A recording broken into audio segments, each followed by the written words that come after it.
কথায় কথায় মিথ্যা। 10টা কথা বললে 9টা কথা বলেই মিথ্যা, পুরো পেট ভরা মিথ্যা কথা।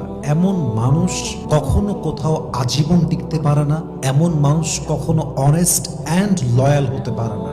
এবং মাথায় রাখবেন, মিথ্যাবাদী মানুষ কখনো কারো কাছে বিশ্বস্ত হতে পারে না, এবং মিথ্যাবাদী মানুষ কখনো কারো কাছে আপন মানুষ হতেই পারে না। ঠিক কিনা বলেন? এজন্য মানুষের ভালোবাসা মন থেকে পেতে চাইলে, কারোর সাথে আজীবন থাকতে চাইলে সত্যবাদী হন। যা হয়ে যাক, আপনার জবান দিয়ে সত্য কথা বের হবে। মাথায় রাখবেন, আল্লাহ বলছেন তোমরা সত্যবাদীদের সঙ্গে থাকো।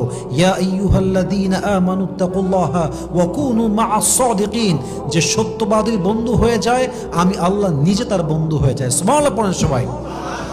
সো অলওয়েজ সত্য বলবেন, কথা যখনই বলবেন মিথ্যা বলবেন না, সত্য বলার চেষ্টা করবেন। আল্লাহ সবাইকে বোঝার তৌফিক দান করুন। পড়েন সবাই আমিন।